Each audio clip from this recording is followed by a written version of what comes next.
Very good morning. आज हम लोग बात करेंगे इस वीडियो में ग्लाइकोलिसिस के। ग्लाइकोलिसिस जो कि ग्रीक वर्ड से बना है और नाम से ही आपको लग रहा है, ग्लाइको मीन्स होता है स्वीट यानी शुगर, और लाइसिस मतलब होता है स्प्लिटिंग ब्रेकडाउन यानी शुगर का टूटना। जो ये ग्लाइकोलिसिस की प्रोसेस है ये aerobic respiration, anaerobic respiration, fermentation सभी की ये कॉमन पाथवे है, यानी ये ऑक्सीजन इंडिपेंडेंट पाथवे है जो कि साइटोप्लाज्म में होती है। तो ग्लाइकोलिसिस फर्स्ट स्टेप है किसी भी रिस्पायरेशन का। इसको हम लोग ईएमपी पाथवे के नाम से भी जानते हैं, ईएमपी पाथवे। ऐसा इसलिए इसका नाम पड़ा ईएमपी पाथवे क्योंकि इसको 3 वैज्ञानिकों ने दिया था, इम्डेन, मेयरहाफ एंड पार्नास। इम्डेन, मेयरहाफ एंड पार्नास। इम्डेन,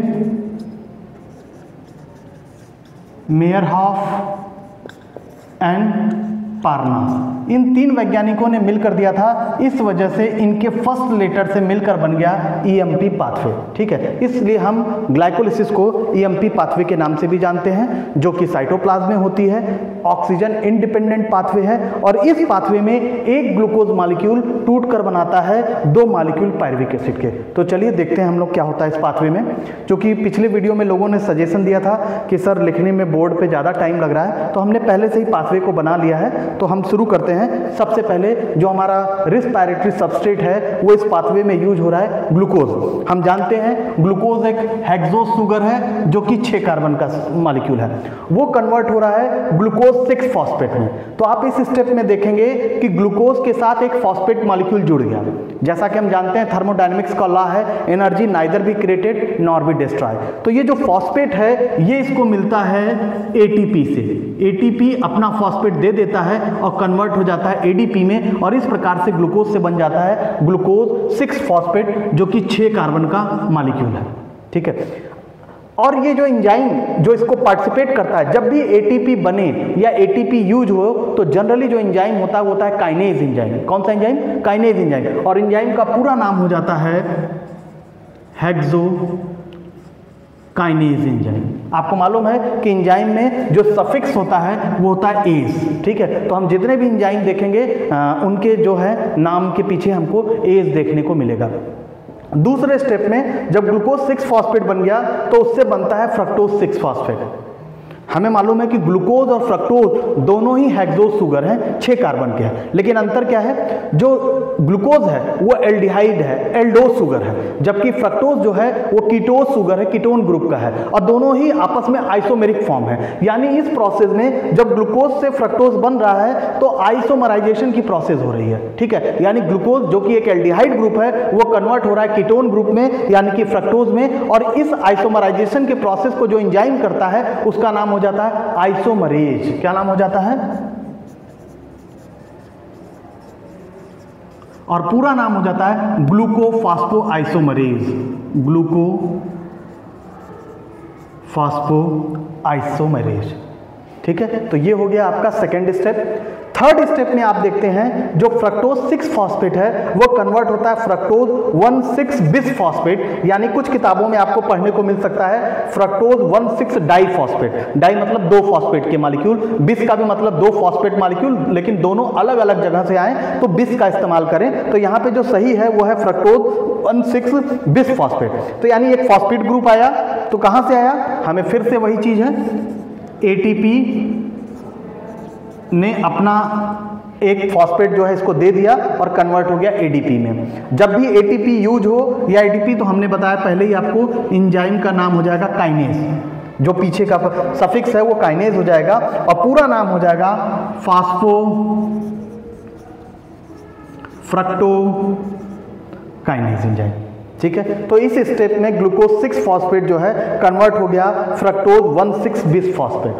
अब ये जो फ्रक्टोज 1,6 बिस फॉस्फेट है ये एल्डोज एंजाइम की प्रेजेंस में टूट जाता है डाईहाइड्रोक्सी एसीटोन फॉस्फेट में और ग्लिसरॉल्डिहाइड 3 फॉस्फेट में। ये दोनों ही 3 कार्बन के मॉलिक्यूल हैं। ये दोनों ही 3 कार्बन के, जबकि ये कितने कार्बन का था, 6 कार्बन का मॉलिक्यूल है, हेक्सोस शुगर है फ्रक्टोज। ये टूट कर बनाता है डाइहाइड्रोक्सी एसीटोन फॉस्फेट जो कि 3 कार्बन का है, और ग्लिसरल्डिहाइड 3 फॉस्फेट जो कि 3 कार्बन का है। तो इस प्रकार से 6 कार्बन का मॉलिक्यूल बना लेता है, 2 मॉलिक्यूल 3-3 कार्बन के। ये दोनों मॉलिक्यूल भी आपस में आइसोमेरिक फॉर्म है, आपस में आइसोमर है, ये कीटोन है और ये एल्डिहाइड है। तो ये जो डाइहाइड्रोक्सी एसीटोन फॉस्फेट है वो भी कन्वर्ट हो सकता है ग्लिसरल्डिहाइड 3 फॉस्फेट में, और यहाँ पे ये भी कन्वर्ट हो सकता है डाइहाइड्रोक्सी एसीटोन फॉस्फेट में। और जो एंजाइम हो जाता है, आपको मालूम है कि आइसोमराइजेशन की प्रोसेस है, तो एंजाइम का नाम हो जाएगा आइसोमरेज, और पूरे एंजाइम का नाम हो जाएगा ट्राइओज फॉस्फो आइसोमरेज एंजाइम। ठीक है, तो इस प्रकार से जो डाइहाइड्रोक्सी एसीटोन फॉस्फेट है जो कि एक कीटोन है, वो कन्वर्ट हो जाता है किसमें, ग्लिसरल्डिहाइड 3 फॉस्फेट में, और ग्लिसरल्डिहाइड 3 फॉस्फेट जो कि 3 कार्बन का है बन जाता है 2 मॉलिक्यूल।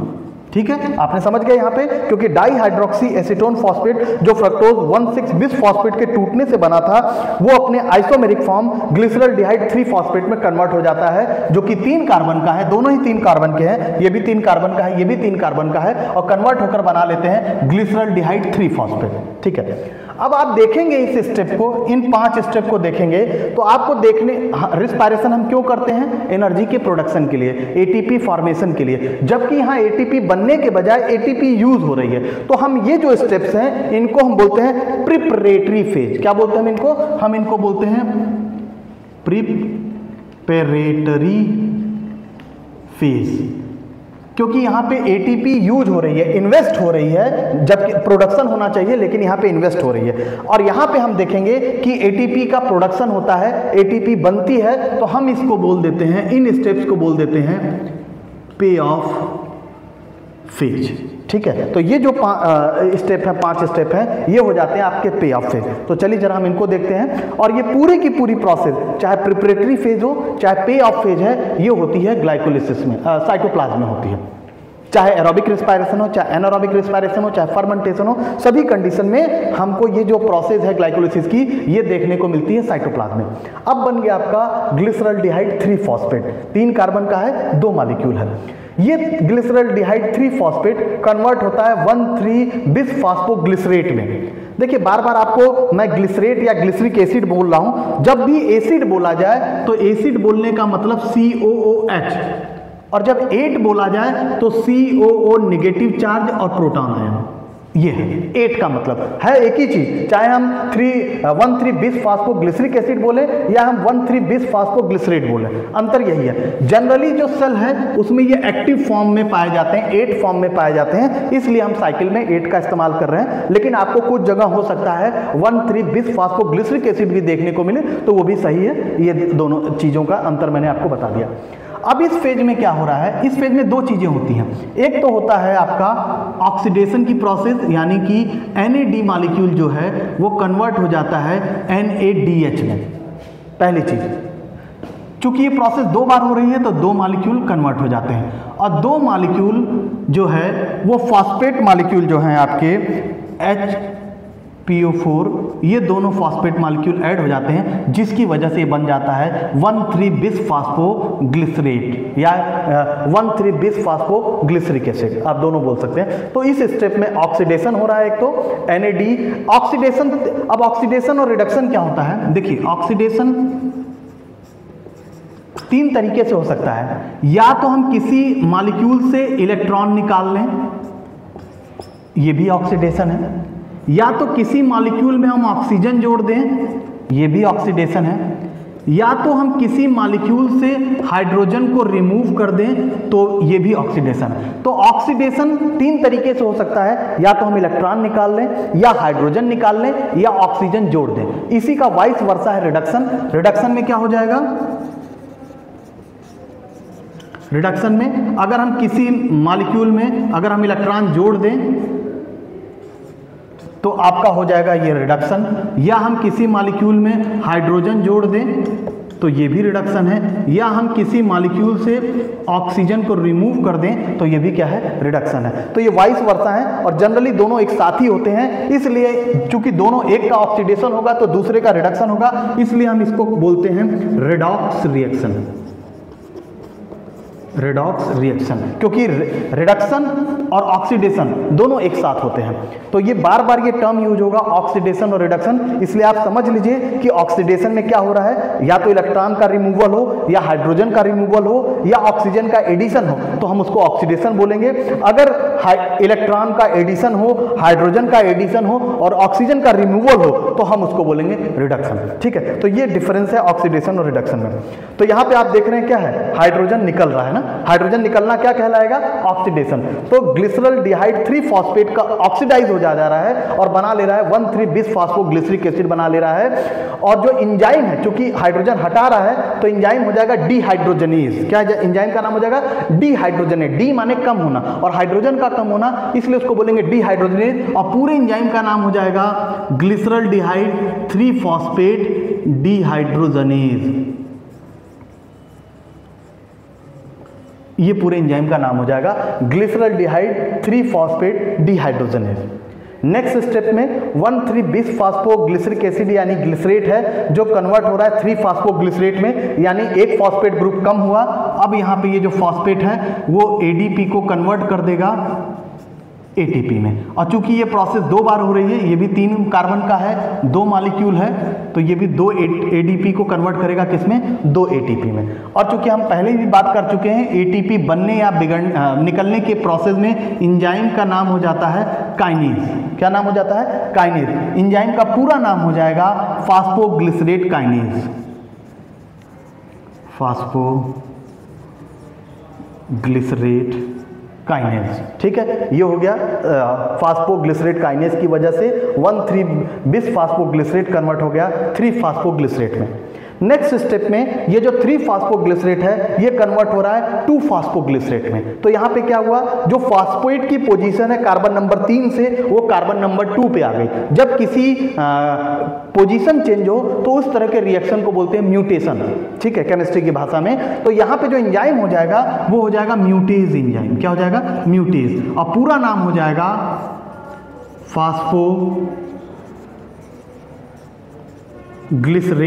म्यूटेज एंजाइम। ठीक है, ये हो गया आपका फॉस्फोग्लिसरेट म्यूटेज एंजाइम, जो 3-फॉस्फोग्लिसरेट को, जो कि 3 कार्बन का मॉलिक्यूल है, और कितने मॉलिक्यूल हैं, 2 मॉलिक्यूल। देखिए ऊपर से ये भी 3 कार्बन का मॉलिक्यूल है और कितने बन जाएंगे, 2 मॉलिक्यूल बन गया 2-फॉस्फोग्लिसरेट। ठीक है, अब ये 2-फॉस्फोग्लिसरेट कन्वर्ट होता है फॉस्फोइनॉल पायरुवेट में और इस दौरान निकलता है वाटर मॉलिक्यूल। 2 वाटर मॉलिक्यूल, क्योंकि ये 2 बार होगा, ये भी 3 कार्बन का है, ये भी 2 मॉलिक्यूल बनेगा, तो ये प्रोसेस 2 बार होगी। यहां से ग्लिसरॉल्डिहाइड 3-फॉस्फेट से जितनी भी प्रोसेस है वो 2 बार होगी साइटोप्लाज्म में। इस वजह से बार बार हम 2 लिख दे रहे हैं, 2 molecule water, 2 molecule ATP, 2 molecule NADH। ठीक है, तो यहां पे बन गया फॉस्फोइनॉल पायरुवेट, जो कि 3 कार्बन का है, 2 मॉलिक्यूल इसके बनेंगे और 2 मॉलिक्यूल वाटर के रिलीज होंगे। और फाइनली जो ये फॉस्फोइनॉल पायरुवेट है ये कन्वर्ट होगा पायरुविक एसिड, या जिसको हम पायरुवेट बोल सकते हैं। और आप देखेंगे यहां पे भी फॉस्फेट रिलीज होता है, यानी एडीपी कन्वर्ट हो जाता है एटीपी में, यानी 2 मॉलिक्यूल। ठीक है, और एंजाइम का नाम आपको पता है काइनेज होगा, और पूरा नाम हो जाता है एंजाइम का पायरुवेट काइनेज एंजाइम। ठीक है, तो इस प्रकार से एक ग्लूकोज मॉलिक्यूल जो 6 कार्बन का है वो बनाता है पायरुविक एसिड, जो कि या पायरुवेट, जो कि 3 कार्बन का है, और कितने मॉलिक्यूल बनेंगे, 2 मॉलिक्यूल बनेंगे। ठीक है, तो ये पूरी स्टेप है आपकी ग्लाइकोलिसिस की। और अगर हम ओवरऑल ग्लाइकोलिसिस को लिखें, आप देखेंगे तो 2 एटीपी मॉलिक्यूल यूज हो रहे हैं, जबकि 4 एटीपी मॉलिक्यूल बन रहे हैं और 2 NADH मॉलिक्यूल बन रहे हैं। तो अगर हम पूरे ग्लाइकोलिसिस को रिएक्शन को लिखें तो यहाँ पे glucose molecule plus 2 NAD, 2 ADP, 2 inorganic phosphate molecule, जो कि बनाते हैं 2 मॉलिक्यूल पायरुवेट के। ग्लूकोज 6 कार्बन का है, पायरुवेट 3 कार्बन का है, 2 NADH मॉलिक्यूल बनते हैं, 2 ATP मॉलिक्यूल बनते हैं और 2 वाटर मॉलिक्यूल बनते हैं। तो इस प्रकार से ये ओवरऑल ग्लाइकोलिसिस रिएक्शन है, जो कि कॉमन रिएक्शन है, जिसको हम EMP पाथवे के नाम से भी जानते हैं, जिसको इम्डेन, मेयरहॉफ एंड पारनास, 3 वैज्ञानिकों ने दिया था। तो ये जो ईएमपी पाथवे है, ये जो ग्लाइकोलिसिस है जो कि साइटोप्लाज्म में हो रही है, और इस रिएक्शन के दौरान एक ग्लूकोज मॉलिक्यूल जो कि 6 कार्बन का है टूट कर बनाता है 2 मॉलिक्यूल पायरुविक एसिड के, और इस दौरान नेट हमको 2 NADH और हमको 2 ATP मॉलिक्यूल की प्राप्ति होती है। तो ये हो गया आपका पूरा का पूरा ग्लाइकोलिसिस। अब ये जो पायरुविक एसिड है, ये जो पायरुविक एसिड है, इसका जो फ्यूचर है, इसका जो भविष्य है, वो इस बात पे डिपेंड करता है कि जो सेल है उसके पास ऑक्सीजन अवेलेबल है कि नहीं। हमने पहले वाले वीडियो में भी देखा था रिस्पायरेशन में, एनारोबिक रिस्पायरेशन की बात की थी, जब ऑक्सीजन अब्सेंट हो। ये चूंकि ग्लाइकोलिसिस की प्रोसेस जो है ऑक्सीजन इंडिपेंडेंट है, तो इसके ऊपर फर्क नहीं पड़ता कि ऑक्सीजन है कि नहीं, एरोबिक रिस्पायरेशन है या एनारोबिक रिस्पायरेशन, सभी जगह पे ये कॉमन है। हमने पहले प्रीवियस वीडियो में भी इसकी बात कर ली थी। लेकिन अब जो ये पायरुविक एसिड जो बन गया है, इस पायरुविक एसिड का, इस पायरुवेट का जो फ्यूचर है वो इस बात पे डिपेंड करता है कि सेल के पास ऑक्सीजन है कि नहीं। अगर सेल के पास ऑक्सीजन होगी, उस कंडीशन में ये जो पायरुविक एसिड है ये माइटोकॉन्ड्रिया की मैट्रिक्स में चला जाता है। जो पायरुविक एसिड है वो कहां चला जाता है? माइटोकॉन्ड्रिया की मैट्रिक्स में। तो देखिए जरा उसको,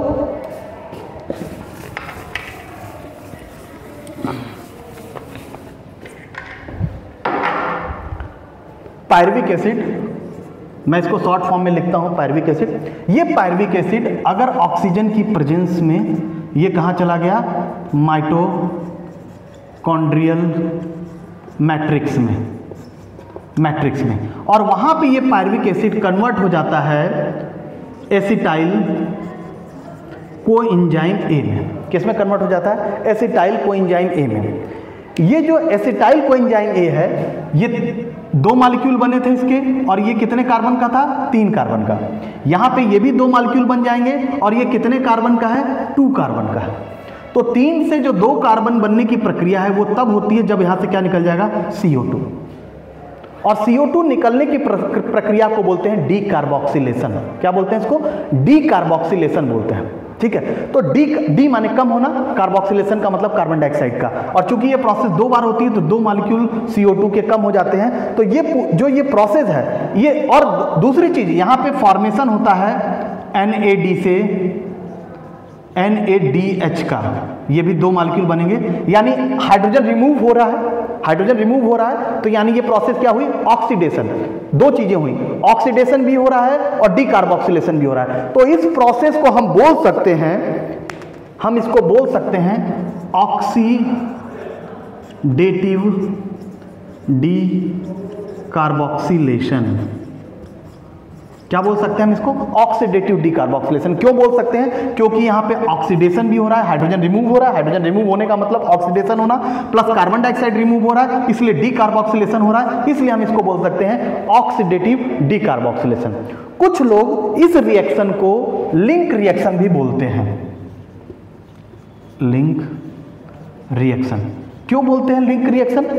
क्योंकि ये जो रिएक्शन है, जो एसिटाइल कोएंजाइम में बन रहा है, ये एसिटाइल कोएंजाइम में यूज होता है सिट्रिक एसिड साइकिल में, यानी क्रेब्स साइकिल में यूज होता है। तो एक प्रकार से ये जो ऑक्सीडेटिव डीकार्बोक्सिलेशन है वो लिंक करता है किसको? ग्लाइकोलिसिस को और क्रेब्स साइकिल को, इसलिए इसको कॉमन भाषा में कुछ लोग इसको लिंक रिएक्शन भी बोलते हैं। ठीक है, तो नेक्स्ट वीडियो में हम बात करेंगे क्रेब्स साइकिल की, कि जो जिसमें एसिटाइल कोएंजाइम में पार्टिसिपेट करता है और जो कि होती है माइटोकॉन्ड्रिया की मैट्रिक्स में और ऑक्सीजन की प्रेजेंस में होती है। तो जो हमारा नेक्स्ट वीडियो है वो बनेगा क्रेब्स साइकिल के ऊपर। तो मुझे लगता है कि आप लोगों ने ग्लाइकोलिसिस को समझ लिया होगा, जो कि 10 स्टेप की प्रोसेस है, जिसमें जो शुरुआत के जो 5 स्टेप हैं वहां पे एटीपी बनने के बजाय यूज हो रहा है, तो हम इसको प्रिपरेटरी फेज बोलते हैं, और जो बाद की 5 स्टेप्स हैं उसमें एटीपी बनता है तो हम उसको पे ऑफ फेज बोलते हैं। और इन पूरी प्रोसेस में आप देखेंगे ये वाला स्टेप नंबर 1, स्टेप नंबर 3 और लास्ट स्टेप जो है,